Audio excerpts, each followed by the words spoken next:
Interesting ആയിട്ടുള്ള ഒരു fact നിങ്ങൾക്ക് പറഞ്ഞുതരാം. ആക്ച്വലി നൈക്കിയുടെ ഏറ്റവും പവർഫുൾ ആയിട്ടുള്ള ടൂളുകൾ ഒന്നാണ് അവരുടെ ടാഗ് ലൈൻ ആയിട്ടുള്ള ജസ്റ്റ് ഡു ഇറ്റ് എന്ന് പറയുന്നത്.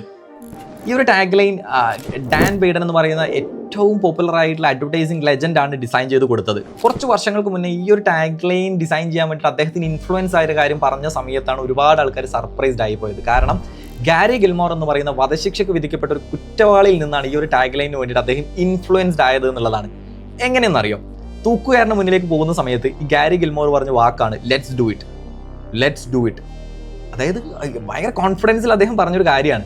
അപ്പോൾ ഈ ഒരു ഇൻഫർമേഷൻ നമ്മുടെ ഡാൻ ബൈഡനിലേക്ക് എത്തിയ സമയത്ത് അദ്ദേഹത്തിൻ്റെ മൈൻഡിൽ കണക്ട് ആയ ഒരു കാര്യം എന്ന് പറയുന്നത് ആ ഒരു സമയത്ത് ഗാരി ഗിൽമോറുടെ കോൺഫിഡൻസ്, ഫിയർലെസ്നെസ്, കറേജ് തുടങ്ങിയ ഒരുപാട് ക്യാരക്ടേഴ്സ് ശരിക്കും പറഞ്ഞാൽ ഒരു സ്പോർട്സ് പേഴ്സൺ അത്യാവശ്യമായിട്ടുള്ള കാര്യമാണ്. അങ്ങനെയാണ് ലെറ്റ്സ് ഡു ഇറ്റ് എന്നത് അദ്ദേഹം ചേഞ്ച് ചെയ്തിട്ട് ജസ്റ്റ് ഡു ഇറ്റ് ആക്കി മാറ്റിയത്. ആക്ച്വലി ഇന്ന് 2024 എത്തുന്ന സമയത്ത് നൈക്കി 40% മാർക്കറ്റ് ഷെയർ വാങ്ങി ലീഡിങ് സ്പോർട്സ് അപ്പാരലായി മാറിക്കൊണ്ടിരിക്കുന്ന നൈക്കി ഇപ്പം പ്രൂവ് ചെയ്തിട്ടുള്ള കാര്യം അന്ന് ആ ഡാൻ ബെയ്ഡൻ എന്താണോ ഉദ്ദേശിച്ചത് അത് കൃത്യമായിട്ട് ജസ്റ്റിഫൈ ചെയ്യാൻ അദ്ദേഹത്തിന് ഈ ഒരു ടാഗ് ലൈൻ കൊണ്ട് സാധിച്ചു എന്നുള്ളതാണ്. കാരണം ഇന്നും അനവധി ആൾക്കാർ സ്റ്റഡി നടത്തുന്നത് ഇത്തരത്തിൽ സിമ്പിൾ ആയിട്ടും ഭയങ്കര പവർഫുൾ ആയിട്ടുള്ള ടാഗ് ലൈനുകൾ ഡിസൈൻ ചെയ്യാൻ വേണ്ടിയിട്ടാണ്.